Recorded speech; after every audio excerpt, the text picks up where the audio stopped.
ಗೋಕುಲ್ ಮಸಾಲಾ ರುಚಿ ಮತ್ತು ಸ್ವಾದಿಷ್ಟದ ಪ್ರೀತಿಯ ಸಂಗಮ.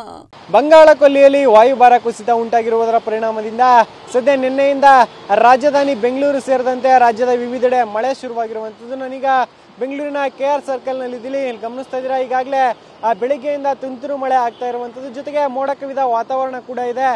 ಇನ್ನು ಡಿಸೆಂಬರ್ 15ನೇ ತಾರೀಕಿನ ತನಕ ಇದೇ ರೀತಿಯ ವಾತಾವರಣ ಮುಂದುವರಿಯುತ್ತೆ ಅಂತ ಈಗ ಹವಾಮಾನ ಇಲಾಖೆ ಮುನ್ಸೂಚನೆಯನ್ನು ಕೊಟ್ಟಿರುವಂಥದ್ದು. ಇನ್ನು ಬೆಳ್ಳಂಬೆಳಗ್ಗೆ ಏನೋ ಮೋಡ ಕವಿದ ವಾತಾವರಣ ಜೊತೆಗೆ ತುಂತುರು ಮಳೆ ಕೂಡ ಆಗ್ತಾ ಇರುವಂಥದ್ದು ಈಗ ಜನರು ಒಂದಷ್ಟು ಪರದಾಡುವ ಪರಿಸ್ಥಿತಿಯನ್ನು ಕೂಡ ನಿರ್ಮಾಣ ಮಾಡಿದೆ. ಸದ್ಯ ಗಮನಿಸ್ತಾ ಇದ್ದೀರಾ, ಸಾಕಷ್ಟು ಜನರು ಆ ಕೆಲಸ ಕಾರ್ಯಗಳಿಗೆ ಹೋಗ್ಬೇಕಾದಂತ ಅನಿವಾರ್ಯತೆ ಇದೆ. ಅವರೆಲ್ಲ ಕೂಡ ತುಂತುರು ಮಳೆಯಲ್ಲೇ ನಡ್ಕೊಂಡು ಓಡಾಡುವಂತ ಸ್ಥಿತಿ ನಿರ್ಮಾಣ ಆಗಿದೆ. ಇನ್ನು ಒಂದಷ್ಟು ಕಡೆ ಆ ಕೊಡೆಗಳನ್ನ ಹಿಡಿದು ಆ ಜನರು ಓಡಾಡುವಂತಹ ದೃಶ್ಯಗಳು ಕೂಡ ಕಂಡು ಬರ್ತಾ ಇದೆ. ಜೊತೆಗೆ ಚಳಿಯ ವಾತಾವರಣ ಕೂಡ ಇರೋದ್ರಿಂದ ಆ ಜನರು ಪರದಾಡುವಂತ ಸ್ಥಿತಿ ಕೂಡ ನಿರ್ಮಾಣ ಆಗಿರುವಂತದ್ದು. ಇತ್ತೀಚೆಗಷ್ಟೇ ಆ ಚಂಡಮಾರುತದ ಎಫೆಕ್ಟ್ ನಿಂದ ಬೆಂಗಳೂರಿನಲ್ಲಿ ನಿರಂತರವಾಗಿ ಮಳೆ ಆಗಿತ್ತು. ಅದಾದ ಬಳಿಕ ಒಂದಷ್ಟು ದಿನ ಬ್ರೇಕ್ ಬಿದ್ದಿತ್ತು. ಆದ್ರೆ ಈಗ ಮತ್ತೆ ನಿನ್ನೆಯಿಂದ ಅದೇ ರೀತಿಯ ಒಂದು ಕೂಲ್ ವಾತಾವರಣ ಬೆಂಗಳೂರಿನಲ್ಲಿ ನಿರ್ಮಾಣ ಆಗಿರುವಂಥದ್ದು. ಇನ್ನು ಆ ರಾಜ್ಯದ ಬೇರೆ ಬೇರೆ ಭಾಗದಲ್ಲೂ ಕೂಡ 15ನೇ ತಾರೀಕಿನ ತನಕ ಮಳೆ ಬರುತ್ತೆ ಅಂತ ಈಗ ಹವಾಮಾನ ಇಲಾಖೆ ಮುನ್ಸೂಚನೆಯನ್ನು ಕೊಟ್ಟಿದೆ. ಮತ್ತೊಂದು ಕಡೆಯಲ್ಲಿ ಈಗ ರಾಜಧಾನಿ ಒಂದು ರೀತಿಯಲ್ಲಿ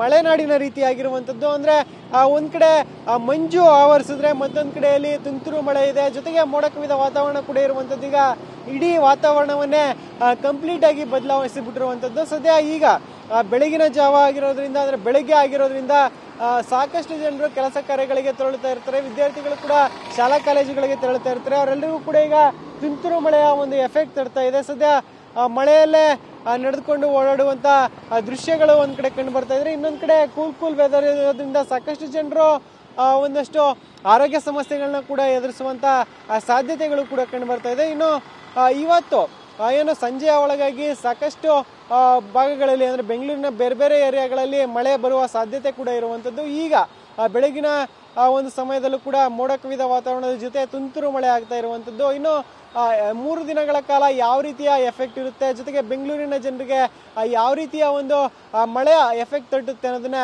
ಇನ್ನಷ್ಟೇ ಕಾದು ನೋಡಬೇಕಿರುವಂತದ್ದು. ಕ್ಯಾಮ್ರಾ ಪರ್ಸನ್ ಗಣೇಶ್ ಜೊತೆ ಶಾಂತಮೂರ್ತಿ, TV9 ಬೆಂಗಳೂರು.